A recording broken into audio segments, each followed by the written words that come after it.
Okay, तो चलो फिर आज का सेशन स्टार्ट करते हैं। तो आज सबसे पहले अपन देखेंगे कि जावास्क्रिप्ट इंट्रोडक्शन क्या होता है, जावा वर्सेस जावास्क्रिप्ट क्या होता है, जावा और जावास्क्रिप्ट में डिफरेंस क्या होता है। फिर अपन देखेंगे कि कंसोल डॉट लॉग कैसे काम करता है। फिर अपन देखेंगे कि डेटा टाइप्स कौन से होते हैं जावास्क्रिप्ट में। फिर अपन देखेंगे कि अलर्ट कीवर्ड का क्या यूज़ होता है, प्रॉम्प्ट बेसिकली क्यों यूज़ होता है जावास्क्रिप्ट में वो। और फिर अपन वेरिएबल्स की बात करेंगे, वेरिएबल्स के बारे में जानेंगे। फिर अपन आज दो टास्क देखेंगे। Task one, swapping of two numbers कैसे करते हैं जावास्क्रिप्ट में। फिर अपन देखेंगे स्ट्रिंग्स के बारे में, स्ट्रिंग में कॉन्कैटिनेशन कैसे होता है, स्लाइसिंग कैसे काम करता है, स्ट्रिंग डॉट लेंथ प्रॉपर्टी का क्या यूज़ होता है वो। फिर अपन वर्ड काउंटर कैसे बनाते हैं, वो एक बहुत बढ़िया टास्क है, तो उसमें बहुत मज़ा आएगा, तो अपन वो करेंगे। फिर अपर और लोअर केस में कैसे कन्वर्ट करते हैं वो देखेंगे। फंक्शंस के बारे में बात करेंगे, बड़े टास्क को छोटे फंक्शंस में कैसे डिवाइड करते हैं। फिर बिहाइंड द सीन्स वर्किंग कैसे होता है जावास्क्रिप्ट को आज पूरा, मतलब जैसे जीतू भैया बोलते हैं कि मतलब कोडा फैक्ट्री में एक डायलॉग है कि जीतू भैया पढ़ाते नहीं है, वो फील करवा देते हैं। तो बस वो फीलिंग कैसे आती है, तो जावास्क्रिप्ट काम कैसे करेगा वही तुम्हें पता नहीं होगा, तो तुम्हें फील कैसे आएगी जावास्क्रिप्ट। जावास्क्रिप्ट बेसिकली एक ऐसा लैंग्वेज है जिसको बहुत मतलब लोग को पसंद नहीं होती जावास्क्रिप्ट। वो क्यों पसंद नहीं होती, क्योंकि उनको बेसिकली उसके पीछे का लॉजिक ही समझ नहीं आता, कैसे सारी चीजें काम करती है वही पता नहीं होगा, तो तुम्हें फील कैसे आएगी। आज हम फील भी लेंगे जावास्क्रिप्ट कैसे काम करता है, कैसे उसका कोड एग्जीक्यूट हो रहा है, बिहाइंड द सीन्स चीजें कैसी चल रही है। फिर होस्टिंग क्या होता है वो भी जानेंगे। ठीक है, तो चलो फिर सेशन स्टार्ट करते हैं। सबसे पहले सब ये फोल्डर बना लो जावास्क्रिप्ट सेशन का, जिसमें एक index dot H T M L रहेगा, एक जेएस फोल्डर रहेगा जिसमें स्क्रिप्ट डॉट जेएस फाइल रहेगी। और स्क्रिप्ट डॉट जेएस मतलब स्क्रिप्ट डॉट जेएस एक डिफ़ॉल्ट नाम है, जैसे सी एस एस में style dot C S S था, एच टी एम एल का index dot H T M L होता है, वैसे ही जेएस का स्क्रिप्ट डॉट जेएस डिफ़ॉल्ट नाम होता है। ठीक है, अभी इसको अपन खोलेंगे वी एस कोड में, और अभी index dot H T M L खोलेंगे, बॉयलर प्लेट कोड डाल देंगे, और इधर लिख लेंगे सबसे पहले तो hello everyone, welcome to the JavaScript session. ठीक है, और अभी स्क्रिप्ट डॉट जेएस में जाएंगे, स्क्रिप्ट डॉट जेएस में अभी तो कुछ नहीं लिखे, लेकिन इसको इंटीग्रेट कैसे करते हैं। तो जस्ट बॉडी क्लोज होने से पहले तुम एक स्क्रिप्ट टैग डाल दो, स्क्रिप्ट लिखो, SCRIPT, और एक SRC डॉट कोलन SRC होगा, उसको क्लिक कर दो। और अभी मेरा पाथ क्या है, तो अभी पाथ देखे तो एक जेएस फोल्डर है, जेएस फोल्डर के अंदर स्क्रिप्ट डॉट जेएस है, तो मेन फोल्डर में एक जेएस फोल्डर है, उसमें स्क्रिप्ट डॉट जेएस, तो ये पाथ हो गया। ठीक है, बात कर लेते हैं जावास्क्रिप्ट होता क्या है। तो जावास्क्रिप्ट बेसिकली ओल्डर टाइम्स में है ना, एक ब्राउजर हुआ करता था नेटस्केप करके।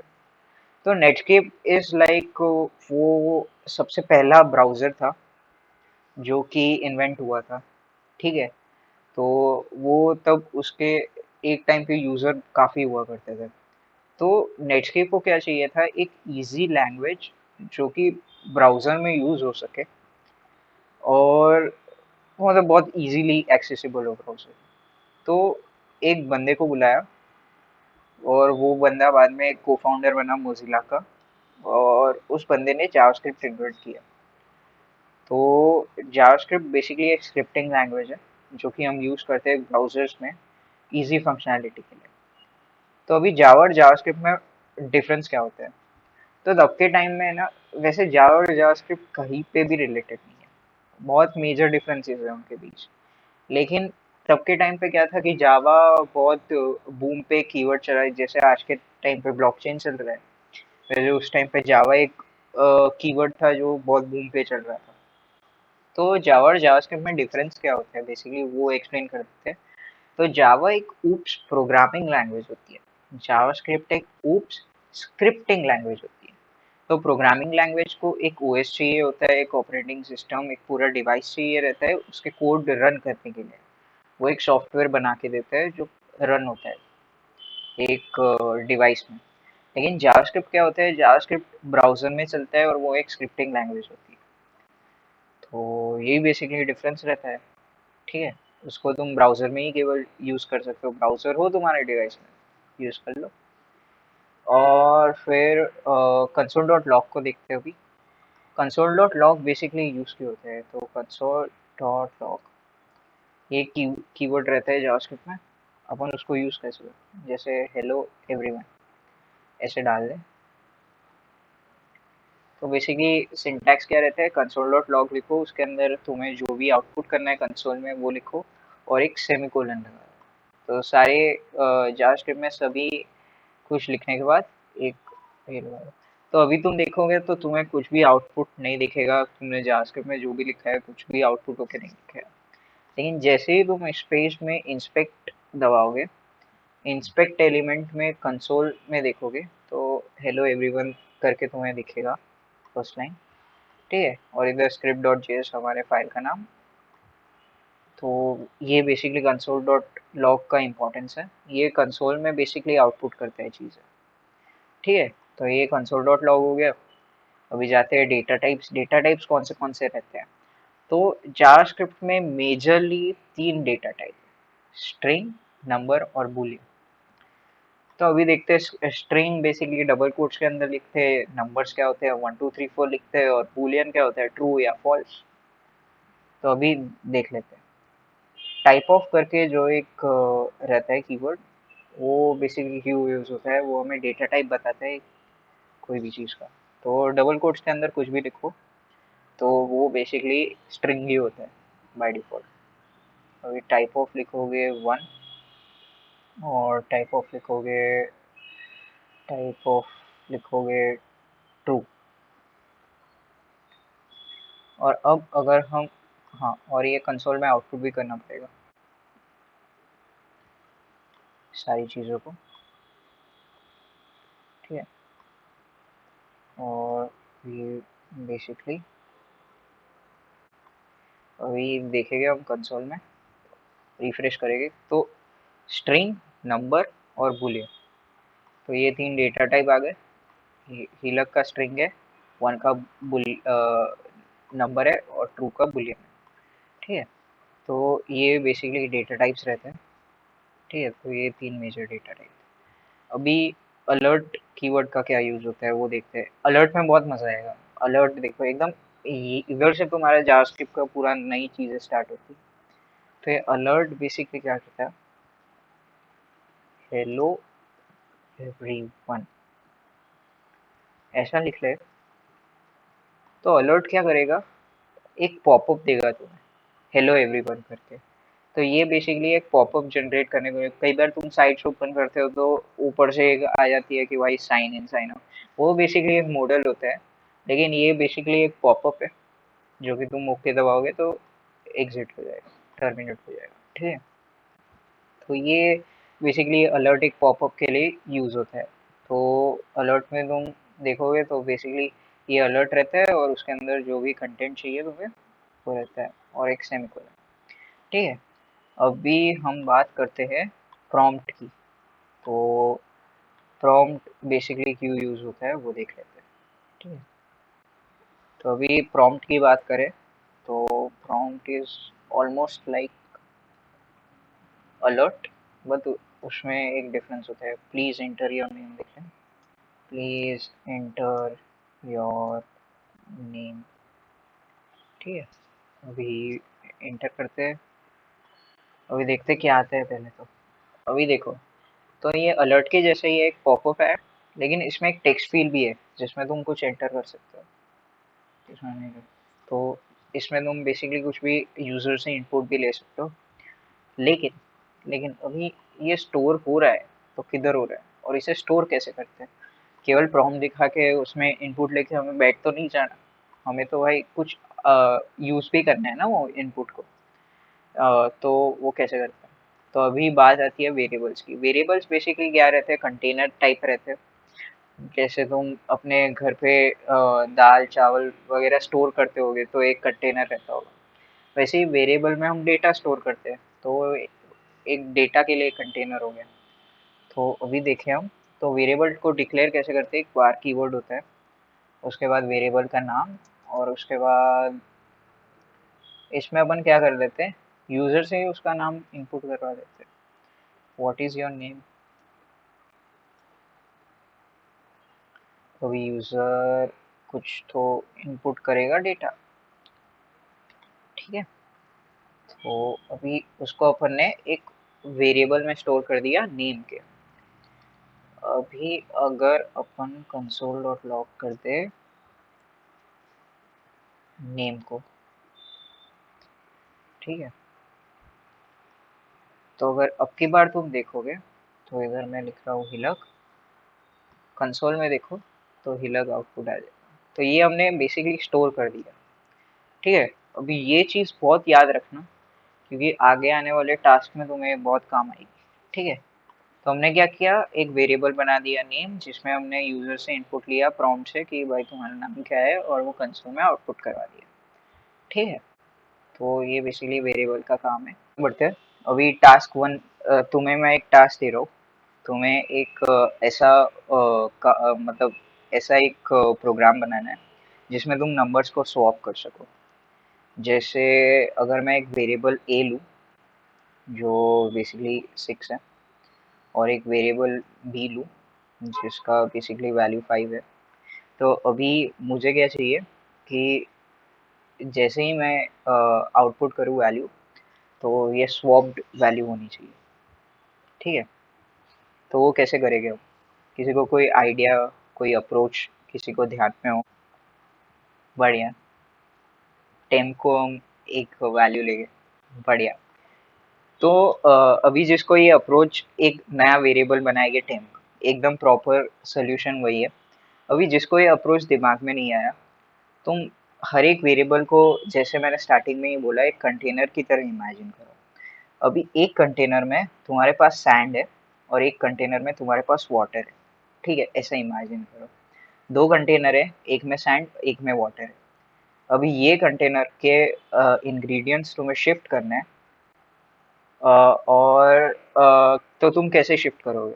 तो मैं एक बात करता हूँ, मैं एक नया कंटेनर ले आता हूँ, एक के कंटेंट उसमें शिफ्ट करेंगे, दूसरे के एक बाल्टी में डालेंगे, और वो तीसरी बाल्टी में डालेंगे, ठीक है, वेरी इजी। अभी मैं इनिशियलाइज कर देता हूँ इसको जीरो से, कि भाई इसमें तो एयर ही है। अभी क्या करेंगे कि टेम्प जो है, अभी इसके पहले अगर मैं कंसोल डॉट लॉग करूँ ए को, और कंसोल, और वही चीज़ मैं बी को कर दूँ, ठीक है। तो अभी बेसिकली 6 और 5 आउटपुट होगा, लेकिन इधर वार वार टेम्प को ज़ीरो लिया, ठीक है।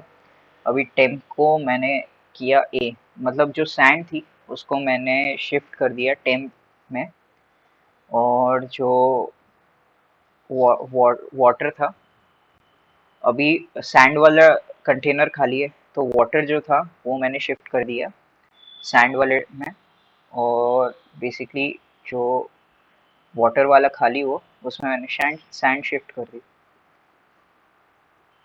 अभी अगर अपन आउटपुट करें तो, और अब देखें, तो बेसिकली 6 5 था, अभी 5 6 हो गया।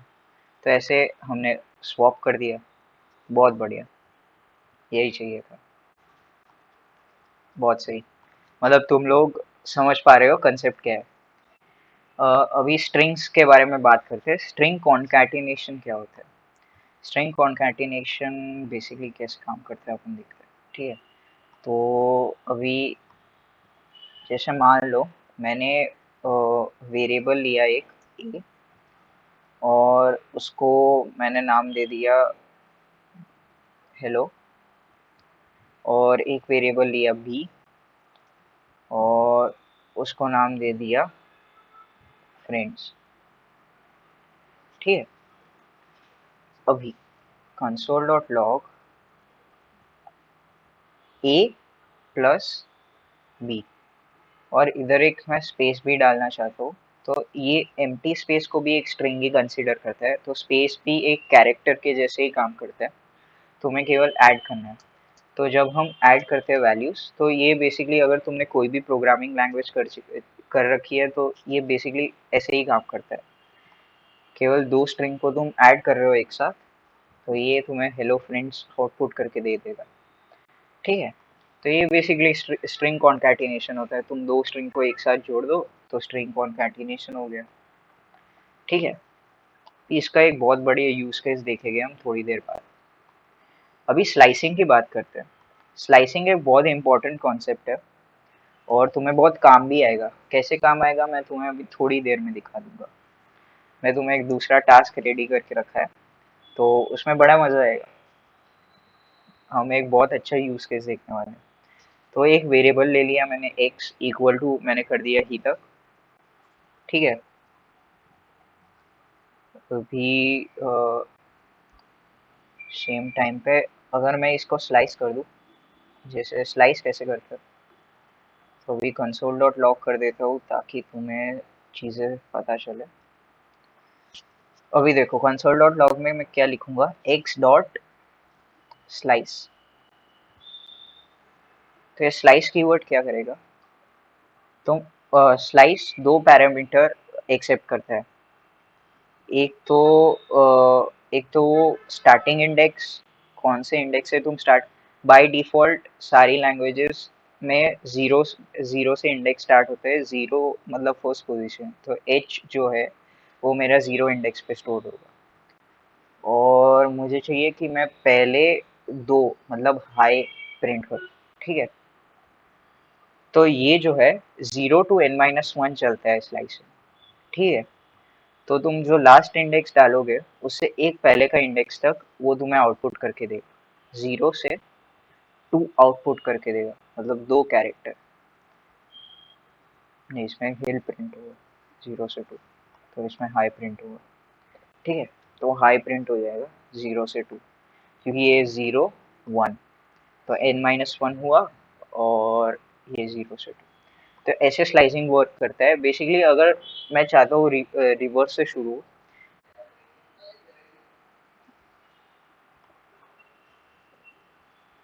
ओके ओके ओके, तो जो स्टार्टिंग इंडेक्स रहेगा उसकी वैल्यू तुम एंड में लिखोगे, और ये स्टार्टिंग में लिखोगे। अगर मुझे चाहिए कि ये एक स्पेशल केस है स्लाइसिंग में, अगर मुझे चाहिए कि मुझे केवल लास्ट जो कैरेक्टर है वो चाहिए, तो उसमें जी प्रिंट आउट हो जाएगा, उसमें तुम्हें केवल -1 लिखना पड़ेगा।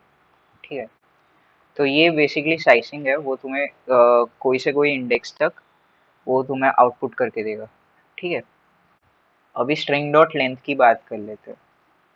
तो एक स्ट्रिंग दिया है, उसका लेंथ क्या है वो कैसे पता चलेगा। तो अगर वेरिएबल एक्स ही ले लेते हैं, इसका स्ट्रिंग लेंथ तुम्हें पता है कि 5 है, लेकिन हमें कंसोल को कैसे पता चलेगा। तो उसको उसमें हम लिखते हैं एक्स डॉट लेंथ। बेसिकली तुम सी प्लस प्लस या जावा में कोड करते हो, तो ये बेसिकली स्ट्रिंग डॉट लेंथ से तुम ऐसे करते हो, है ना। लेकिन इसमें केवल वो ब्रैकेट्स नहीं आएगी, ये कीवर्ड है, तो डॉट लेंथ ही तुम लिखोगे। ठीक है, तो इसमें बेसिकली 5 आउटपुट हो जाएगा। ठीक है, जो स्ट्रिंग का लेंथ था वो आउटपुट हो गया। और अब बात करें, स्ट्रिंग लेंथ प्रॉपर्टी की बात हो गई, तो ये तुम्हारा स्ट्रिंग था। स्ट्रिंग कॉन्कैटिनेशन कैसे होता है, प्लस करके। स्लाइसिंग कैसे होता है, एक्स और वाई से तुम कोई भी इंडेक्स दे दो, तो वाई इंक्लूडेड नहीं होगा, n-1 तक चलेगा। ठीक है, और स्ट्रिंग लेंथ प्रॉपर्टी है। अभी हम वर्ड काउंटर की बात करते हैं। वर्ड काउंटर कैसे बनाते हैं, तुम्हें किसी को आइडिया हो तो कई बार लिंक्डइन में भी तुम, लिंक्डइन पे कोई एक्टिव हो, तो जब जब तुम पोस्ट करते हो तो 140 कीवर्ड्स या ऐसे कीवर्ड्स रहते हैं कि तुम इतने ही कंटेंट पोस्ट कर सकते हो लिंक्डइन पे। ठीक है, एक टाइम पे। तो वो काउंटर कैसे जनरेट करते हैं, तो वो देखते हैं। किसी को कोई भी बेसिक मुझे आइडिया बता सकते हो, अभी जितना सीखा है उससे ही अप्लाई करके हमें एक काउंटर बनाना है। ठीक है, वर्ड काउंटर बनाते हैं। सबसे पहले क्या लेंगे, एक इनपुट लेंगे यूजर से। तो इनपुट कैसे लेते हैं, प्रॉम्प्ट से। हम प्रॉम्प्ट से लेंगे please inter some words.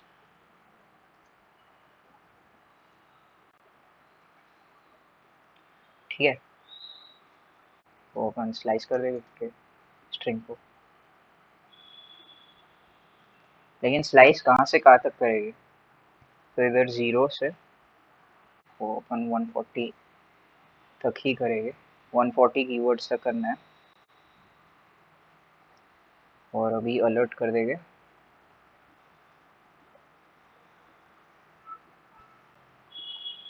B को। तो अभी हमें आउटपुट आ जाएगा। ठीक है, तो अभी अगर मैं तुम्हें दिखाऊँ तो एक प्रॉम्प्ट है। अभी उसमें कुछ भी कंटेंट डाल देते हैं, जैसे स्लाइसिंग का ही स्लाइस कीवर्ड इन जावास्क्रिप्ट, उसमें जो कंटेंट जो भी है वो डाल देते हैं। ठीक है, और अभी ओके दबाओ तो तुम्हें केवल 140 वर्ड्स ही आउटपुट होके दिखेगा। तो ये बेसिकली वर्ड काउंटर का कमाल है। वो तुम्हें उतना ही आउटपुट करके देगा कि 140 वर्ड्स अगर तुम्हें लिमिट दिया है तो वो 140 वर्ड्स ही आउटपुट करके देगा। तो ये बेसिकली तुमने प्रॉम्प्ट किया, स्लाइस किया और अलर्ट कर दिया, आउटपुट दे दिया। तो ये बेसिकली वर्ड काउंटर था। कभी कोई यूज़र अगर इनपुट कर दे, हमें तो भाई बढ़िया आउटपुट ही चाहिए। मतलब हमें कैमल केस से या तो अपर केस या तो लोअर केस चाहिए। तो अभी अपन क्या कर सकते हैं, तो ये बेसिकली रहने देते हैं। मान लो किसी यूज़र ने एकदम स्मॉल लेटर ही प्रिंट किए, लेकिन हमें तो चाहिए कि कैपिटल लेटर्स ही आउटपुट हो। कई बार तुम फॉर्म्स वगैरह में देखोगे कि तुम्हें सारे जो कैरेक्टर्स है वो तुम्हें कैपिटल लेटर में ही करने पड़ेंगे। तो अपन वो कैसे कर सकते हैं, टू अपर, एक मेथड है ए डॉट टू अपर केस। ठीक है, ये क्या करेगा, तुम्हारा जो भी आउटपुट हो उसको बेसिकली, तो अगर मैं कैमल केस में लिख रहा हूँ तो ये बेसिकली कैपिटल में प्रिंट आउट हो जाएगा। ठीक है, सबको समझ आ रहा है, बढ़िया चल रहा है अभी तक। और ऐसा ही होता है, जैसे मुझे चाहिए कि सब कुछ स्मॉल में प्रिंट हो, तो हमने गेस कर ही लिया होगा, टू लोअर केस भी एक चीज़ होती है, टू लोअर केस। ठीक है, और अभी अपन केवल एक सेमीकोलन लगा देंगे। और अभी अगर मैं हिलग लिखूं तो ये लोअर केस में आ गया और ये अपर केस में आ गया। तो अभी फंक्शंस की बात करते हैं। फंक्शंस बेसिकली क्यों होते हैं, तुम्हें इतनी सारी लैंग्वेजेस पढ़ी होगी, उसमें फंक्शन क्यों होते हैं, काम आसान करने के लिए। एक बार जो काम होता है वो बार बार करने के लिए हम फंक्शन यूज करते हैं। जैसे हमें 1 to 10 प्रिंट आउट करना है, ठीक है, तो 1 1 करके।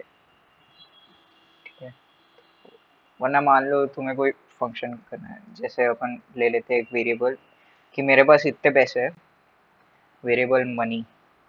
ठीक है, कि मेरे पास 100 रुपये है। अभी मैं एक फंक्शन क्रिएट करता हूँ जिसमें मैं वो 100 रुपये से कितना दूध खरीद सकता हूँ वो अपन डिस्कस करते हैं। ठीक है, तो फंक्शन, एक फंक्शन बना देते हैं मिल्क, एक मिल्क नाम का फंक्शन है। और मिल्क का कॉस्ट क्या है, तो वेरिएबल बना लेंगे एक कॉस्ट। वो कॉस्ट कितना है पर क्वांटिटी मिल्क का, तो वो 10 रुपीज़ है।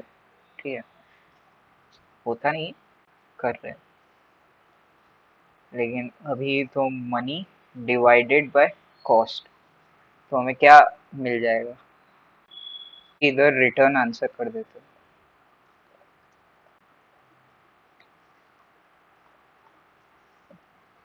तो तुम्हें दिखेगा कि 10 बॉटल्स आ सकती है। में हमें हमारे पास कितना मनी है, तो 100 रुपीज़ है।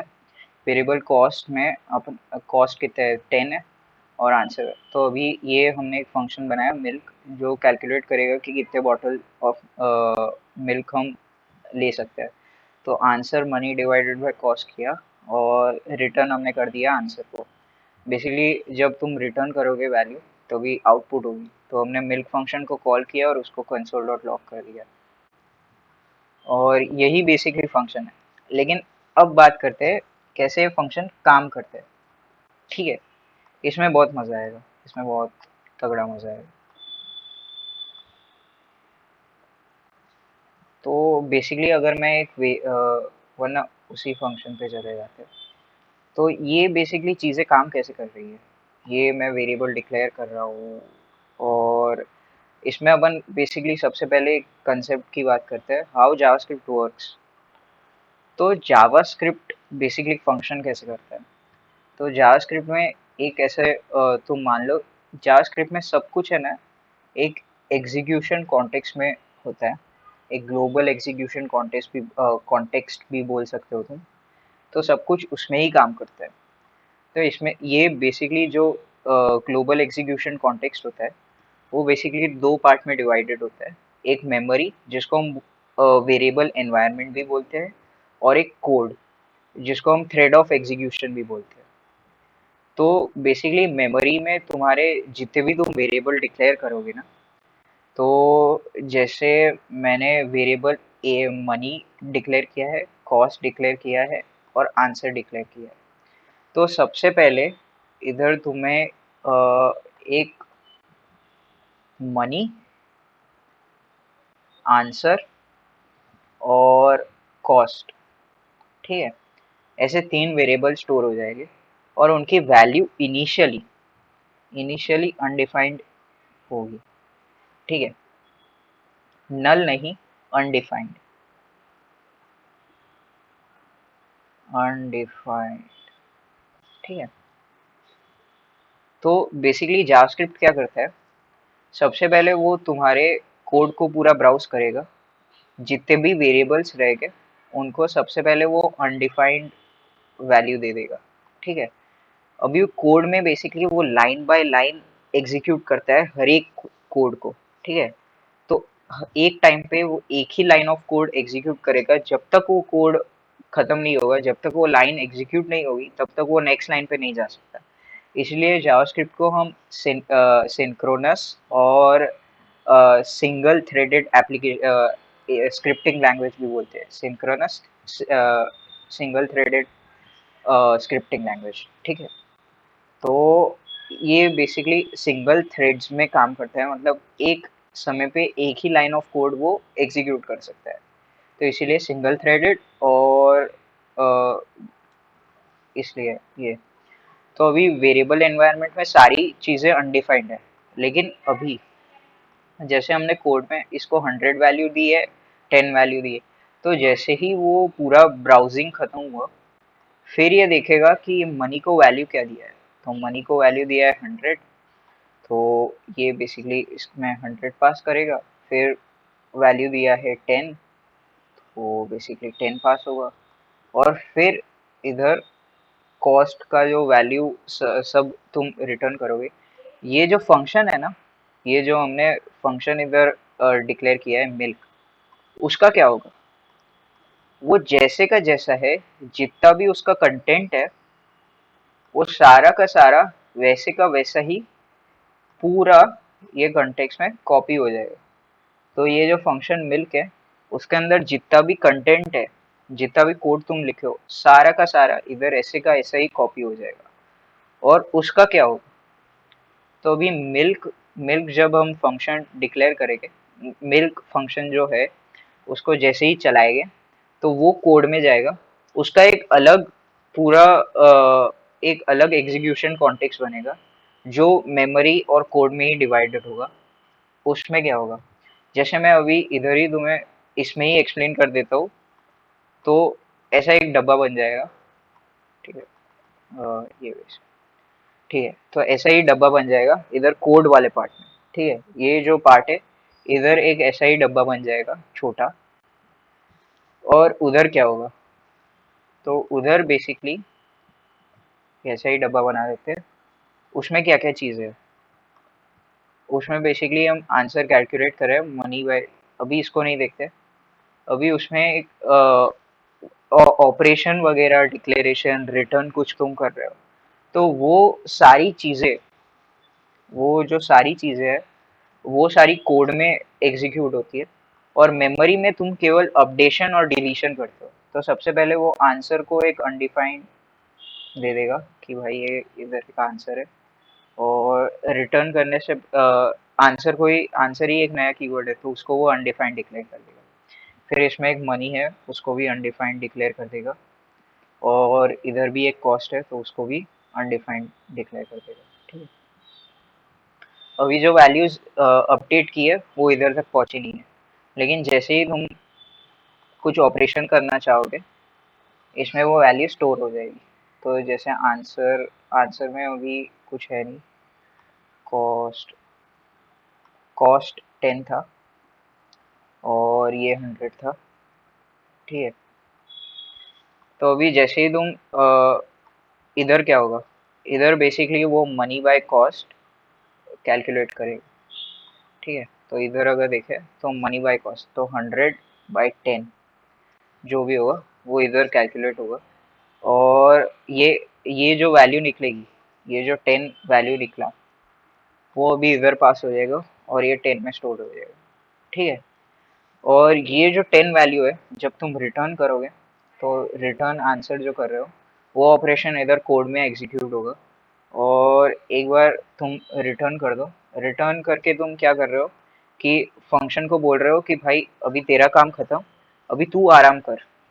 ठीक है, तो अभी जो भी वैल्यू होगी वो इसने कंसोल को आउटपुट कर दी, तो ये जो पूरा फंक्शन है, ये जो पूरा एग्जीक्यूशन कॉन्टेक्स्ट था वो इरेज हो जाता है, इधर जितना भी कोड लिखा है सब इरेज हो जाएगा, और इतना का इतना तुम्हें मिल जाएगा, लेकिन इधर जो ये आंसर है और ये कॉस्ट है। ठीक है, तो इधर आंसर में तुम्हारा जो भी आउटपुट था वो सेव हो जाएगा 10, और फिर तुम्हें ऐसे करके कंसोल में पूरा दिखता है। ठीक है, तो ऐसे पूरा जो जावास्क्रिप्ट का पूरा ऑपरेशन होता है वो काम करता है, लेकिन अभी तुम्हें समझ नहीं आया होगा, अभी तुम्हें पूरा फंक्शन करके दिखाते हैं। ठीक है, तो यही पूरा कोड ले लेते हैं मनी कॉस्ट वाला। तो अभी कैसे ये सब पूरा काम करता है ये देखते हैं। तो अभी सोर्सेज में गए, ये इधर स्क्रिप्ट पे गए, और इधर मनी कॉस्ट वगैरह सब है। ठीक है, अभी मैं इस लाइन को अगर, इस लाइन पे क्या होगा, इस लाइन पे कुछ नहीं होगा, एक ग्लोबल एग्जीक्यूशन कंटेक्स्ट केवल एक डिफाइन होगा। तो अभी अगर मैं रिफ्रेश करके तुम्हें दिखाऊं, तो इधर कॉल स्टैक में तुम्हें एक एनोनिमस दिखेगा। तो बेसिकली चीज़ें क्या होती है, एक कॉल स्टैक होता है, एक कॉल स्टैक को मान लो एक डब्बे जैसा, स्टैक जैसा। उसमें क्या होता है, हर बार तुम कुछ करते हो तो सबसे पहले डिक्लेयर क्या होगा, सबसे पहले एक ग्लोबल एग्जीक्यूशन कंटेक्स्ट वो डिक्लेयर होगा, लेकिन फिर तुम जैसे ही ये फंक्शन को अप्रोच करोगे, जैसे जैसे फंक्शन अप्रोच होते हैं ना वैसे वैसे वो एक स्टैक उसके ऊपर बिल्डअप करते जाते हैं। तो जैसे मिल्क एक फंक्शन आया, तो वो ग्लोबल एग्जीक्यूशन से कंट्रोल सारा मिल्क पे शिफ्ट कर देगा, और कॉल स्टैक में सबसे फर्स्ट प्रायोरिटी पे मिल्क आ जाएगा, और मिल्क पहले एग्जीक्यूट होगा, फिर ही वो ग्लोबल जो एग्जीक्यूशन कंटेक्स्ट है उस पर शिफ्ट होगा। तो ये सब चीज़ें चल क्या रही है। ठीक है, अब वो देखते हैं।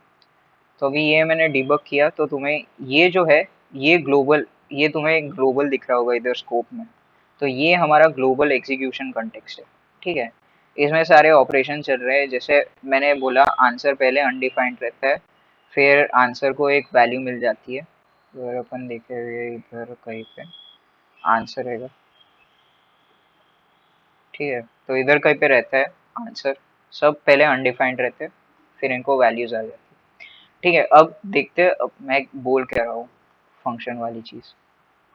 तो अभी अगर मैं रिफ्रेश करूँ और अभी अगर डीबगर को रन करते हैं, तो इधर तुम्हें एक मिल्क पे एरो भी दिखेगा, एक मिल्क कॉल स्टैक में ऊपर आ गया, और ये बेसिकली तुम्हारा जो नॉर्मल फंक्शन है ना, तुम देखोगे तो ये इधर पॉइंट आउट कर रहा है, तो ये बेसिक मिल्क के बाद जहाँ पे कंट्रोल फ्लो होगा ना वो दिखा रहा है।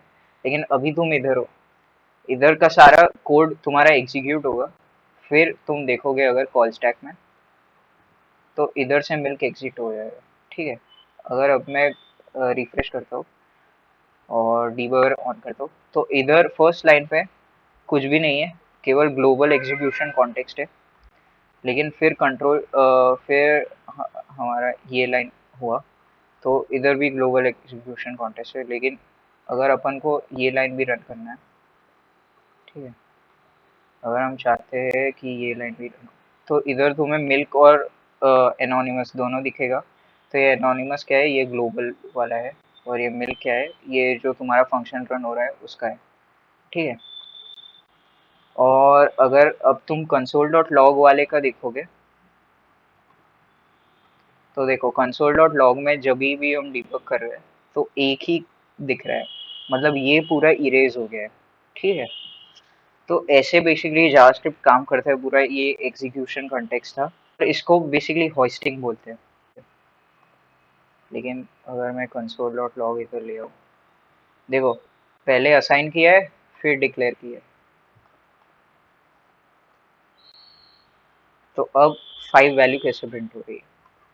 तो यही बेसिकली एग्जीक्यूशन कॉन्टेक्स्ट में मैंने जो तुम्हें बताया, सबसे पहले जो वेरिएबल होगा उसको वो ये जो मेमोरी स्टैक है उसमें स्टोर कर लेगा।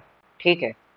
तो जैसे ही उसे वेरिएबल दिखा, कोई भी पोजीशन, जितने भी वेरिएबल हो, उसको वो सबसे पहले असाइन करेगा एक अनडिफाइंड वैल्यू। और ये जो अनडिफाइंड वैल्यू है, उसको तुम पहले असाइन करो चाहे बाद में असाइन करो, फिर वो देखेगा कि ये जो एक्स था उसकी वैल्यू क्या है, यूजर ने कुछ दिया भी है या नहीं। फिर वो वैल्यू पास कर देगा।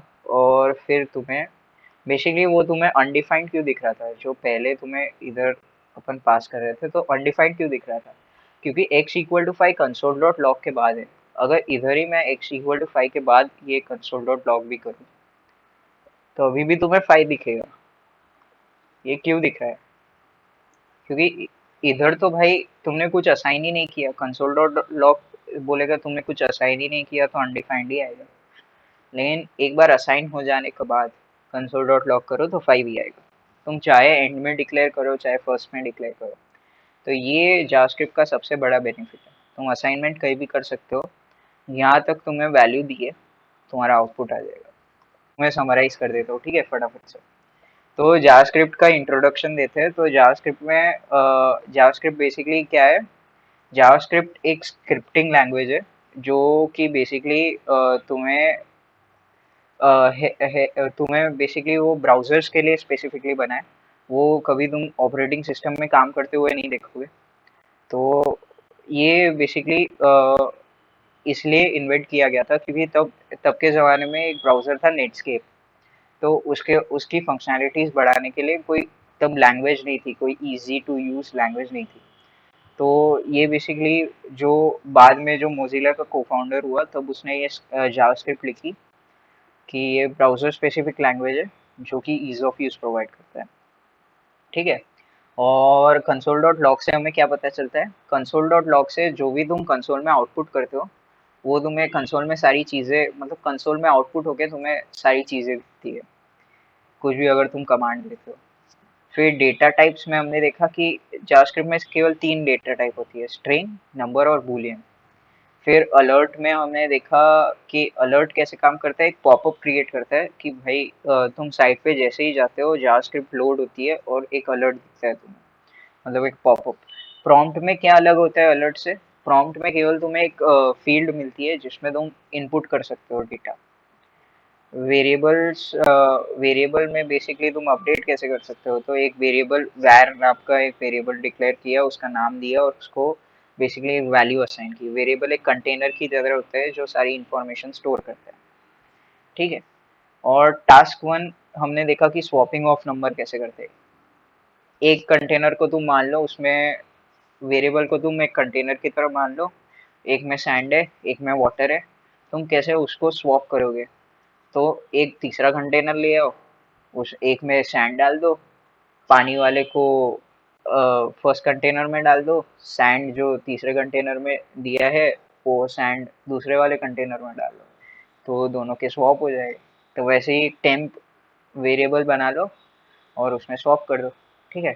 स्ट्रिंग्स में हमने स्ट्रिंग कॉन्कैटिनेशन देखा, दो स्ट्रिंग कैसे मर्ज हो जाती है, प्लस ऑपरेटर का यूज करके दो स्ट्रिंग मर्ज हो जाती है। स्लाइसिंग में हमने देखा कि स्लाइस कैसे करते हैं, मतलब तुम्हें एक कैरेक्टर चाहिए, जैसे हिलक के नाम में तुम्हें एच ही चाहिए केवल, तो वो कैसे आता है, तो तुम इंडेक्स इधर स्टार्टिंग इंडेक्स स्पेसिफाई करते हो एक्स की जगह और वाई की जगह एक एंडिंग इंडेक्स देते हो, लेकिन एंडिंग इंडेक्स +1 होना चाहिए क्योंकि ये n-1 के लिए काम करता है, मतलब जो लास्ट इंडेक्स तुम स्पेसिफाई करोगे वो इंक्लूडेड नहीं होगा।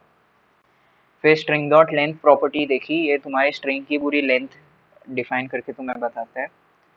और ये बेसिकली स्ट्रिंग्स था। और टास्क 2 में हमने वर्ड काउंटर बनाया। वर्ड काउंटर बेसिकली तुम्हें 140 या 150 जितना भी रेंज है उतने कीवर्ड्स तुम्हें आउटपुट करके देता है। टू लोअर केस बेसिकली तुम जो भी इनपुट करोगे वो तुम्हें लोअर केस में कन्वर्ट करके दिखाएगा, और टू अपर केस तुम्हें सारा कंटेंट अपर केस में करके दिखाएगा। फंक्शंस में हमने देखा कि एक बड़े टास्क को जब छोटे छोटे टास्क में डिवाइड करना होता है या तुम्हें कुछ कॉम्प्लेक्स कैलकुलेशन बहुत बार करना होता है तो हम फंक्शंस यूज करते हैं, ठीक है। तो ये बेसिकली फंक्शंस के बारे में था। और बिहाइंड द सीन्स वर्किंग भी देखी, जावास्क्रिप्ट कैसे काम करता है। तो जावास्क्रिप्ट में हमने ये डायग्राम देखा, बेसिकली सारा एक ग्लोबल एग्जीक्यूशन कंटेक्स्ट में काम करता है, जिसमें एक मेमोरी जो कि वेरिएबल एनवायरनमेंट भी बोलते हैं और कोड जिसे हम थ्रेड ऑफ एग्जीक्यूशन भी बोलते हैं उसमें काम करते हैं। और जावास्क्रिप्ट क्या होता है, जावास्क्रिप्ट बेसिकली कैसी एक लैंग्वेज होती है, वो सिंक्रोनस और one single threaded scripting language होती है, ठीक है। और तो इसमें ये जो दो चीज़ें हैं, इसमें बेसिकली जैसे ही तुम वेरिएबल्स को, सबसे पहले क्या डिफाइन होता है, वो तुम्हारे जावास्क्रिप्ट पूरा कोड ब्राउज करेगा, जो भी वेरिएबल हो गए उनके नाम लेगा और फिर उनको वैल्यू कर देगा असाइन अनडिफाइंड। फिर जैसे जैसे उसे दूसरी बार वो ब्राउज करेगा, जैसे जैसे वैल्यू मिलेगी वो उसको अपडेट करता जाएगा। फंक्शन में तुम्हारा पूरा जो भी कोड रहेगा वो तुम्हारा पूरा का पूरा कोड स्टोर हो जाएगा और उसका एक अलग से एग्जीक्यूशन कंटेक्स्ट बनेगा, थ्रेड ऑफ एग्जीक्यूशन, और फिर वो पूरा रन होगा। उसमें भी ये सेम मेमोरी और code of thread of execution जैसे पार्ट्स होते हैं, सेम प्रोसेस होता है। और फिर तुम्हारा एक कॉल स्टैक होता है। तो कॉल स्टैक में हमने देखा कि सबसे पहले ग्लोबल एग्जीक्यूशन कॉन्टेक्स्ट पे तुम्हारा कंट्रोल होता है। फिर जैसे ही तुम एक फंक्शन को डिक्लेयर करते हो तो वो फंक्शन पे जब कंट्रोल फ्लो हो जाता है और कॉल स्टैक में उसको ज़्यादा प्रायोरिटी मिल जाती है और वो पहले एग्जीक्यूट हो जाता है। उसके बाद जैसे ही फंक्शन रिटर्न कर देता है वैल्यू, तो फंक्शन का काम खत्म। वो हम कॉल कॉल स्टैक से बेसिकली पुश और पॉप दो ऑपरेशन होते हैं, तो हम उसे पॉप कर देते हैं और बेसिकली कंट्रोल उसमें शिफ्ट होता है। और जैसे ही पूरा कोड रन हो जाता है उसके बाद ग्लोबल एग्जीक्यूशन कॉन्टेक्स्ट को भी हम पॉप कर देते हैं, ठीक है। तो ये बेसिकली आज का सेशन था।